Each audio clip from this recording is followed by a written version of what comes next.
All right, we're here with legendary activist Frances Fisher. I think she's earned that title, living legend. And so, Frances, you've been involved in so many different fightbacks, protests, actions.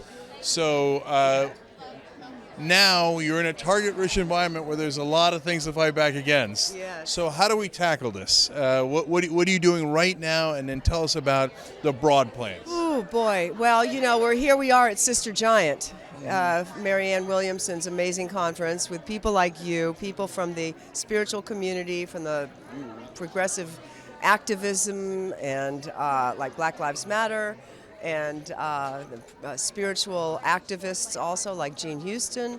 And we're all coming together to figure out where do we go from here. And we're getting so much information. I would encourage people to sign up for the live stream. It's $50. You can watch it with friends and learn so much. I mean, there's a wealth of knowledge that's happening here. And I'm particularly interested in your justice democracy, which is where we're going to start a new wing of the Democratic Party that is not funded by anyone but human beings. Right? I know. Isn't that a revolutionary thought that perhaps humans should run things? Yes, yes. Yeah. So, of course, Frances is referring to justdemocrats.com, where we've got the progressive wing of a party being built right now. Over 100,000 people have already signed up. Yeah. And Frances, you remember a time, though, when the Democratic Party used to be progressive, right? Well, yes, I remember the party of Bobby Kennedy and John Kennedy, and where it was truly about human rights, and people looked out for the poor. And I think that the problem is the Democrats thought, well, they're not doing so well, they've got to be more like the GOP, and they got all funky with the money. And I agree with you. I want to go back to the old ways, and I think we can do it. Yeah, people say we got to start a new party, and I understand that, and I sympathize with that. But the flip side is we already had a progressive party. It was called the Democratic Party. Yes, and it is extremely expensive. That's why Bernie didn't run as an independent, because it's ridiculous what it takes to get on a ballot as an independent. We saw what Jill Stein went through. And it's not going to work right now. We have to take over the Democratic Party and bring it back to its true roots. And you asked me what I've been doing besides this. That was it 2 Saturdays ago now? My God. I was in LA when we expected 100,000 people maybe, and 750,000 people showed up, and there was not one incident of violence or even an angry voice. It was the most amazing experience, and I understand that it happened all over the world. Now, I'm not sure this is true, but I heard that the LA Women's March was actually larger than the one in DC. Yeah, but we don't go we're not like into size and stuff like that, No, I know. No, I just wanted people to give a sense that you don't have to be in DC to get involved. Oh, yeah, because a lot of us couldn't fly out to DC. I mean, we wanted to, but I thought, you know what? I want to stay home in my hometown and show up here. And sure enough, there were a lot of people, 750,000, showed up on Saturday. No, it's amazing. That was, I heard the number 2.9 million, but I also heard 3.3 million when you take the world into account. Yeah. And is that, I know that you were part of the Iraq War rallies, which were also gigantic, but is 3.3 million maybe the largest protest movement you've ever seen? I think so, and it kind of coincides with how many votes that the other candidate got in the popular votes, right? I wanted to, though, mention Standing Rock, and this is a scarf that I received from Angelo Sisson. He was my first contact on the ground at Standing Rock when I went in November, and I wear this as much as possible.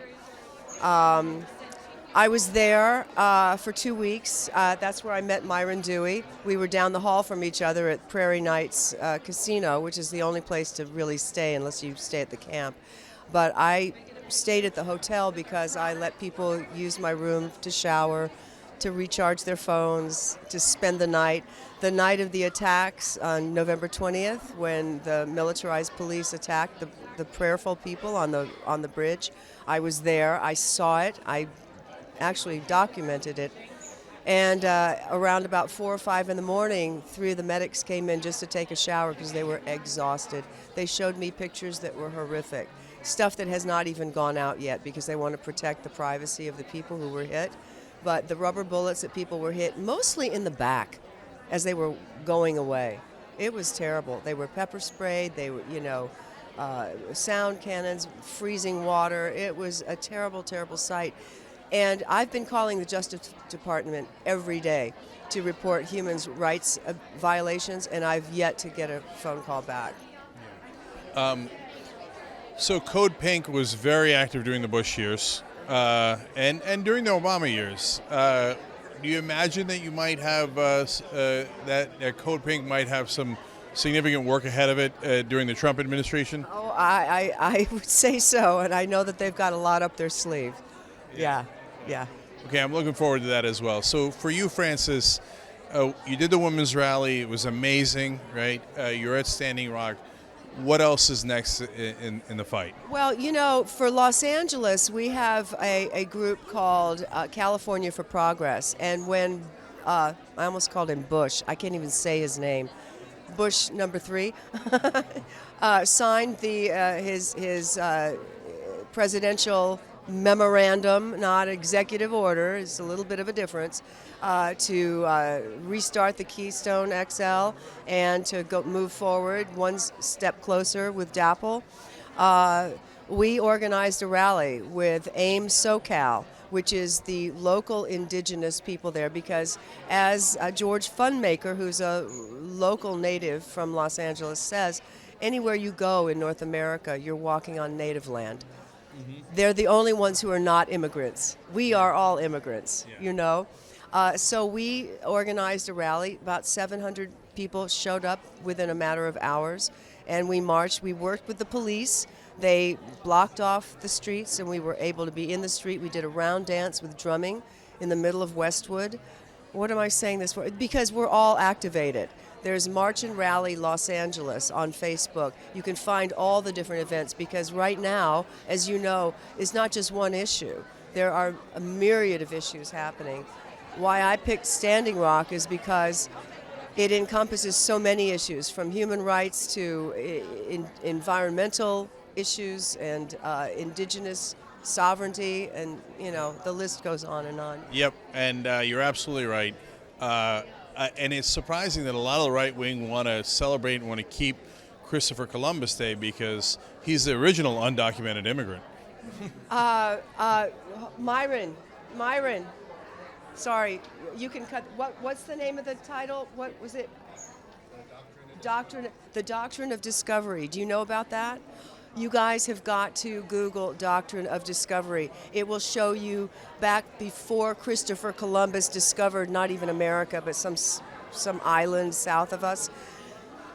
They had it out for non-whites way back then, before 1492, and it's happening today. It's a horrific doctrine, and I think that is what's underlying all of the white men who are running our administration today.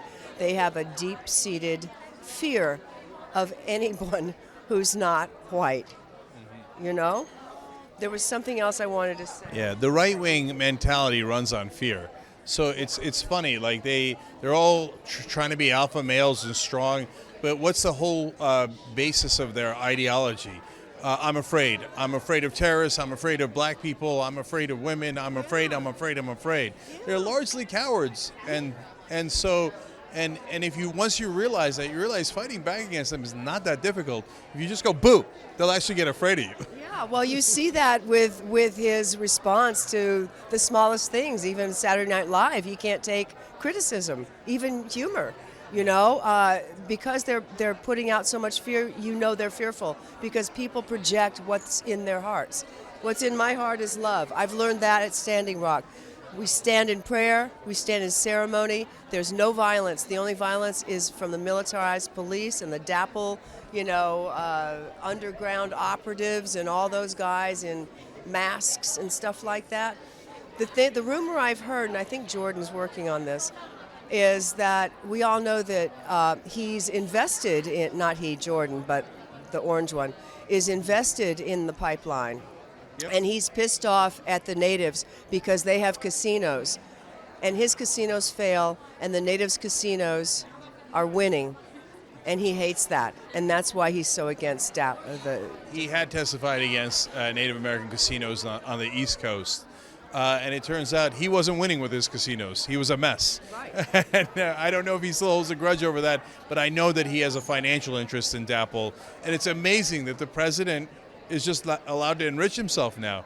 I mean, that would be a crime in the past and unconstitutional. And if Obama or Hillary Clinton had done that, they'd chant, lock her up, lock her up. And here's Trump doing it, the exact opposite of the rule of law. Yeah. But Francis Fisher, among others, fighting back. Thank you so much. And the one thing that I've heard, you can't fight fire with fire. That's an old paradigm. You fight fire with water, because water is life.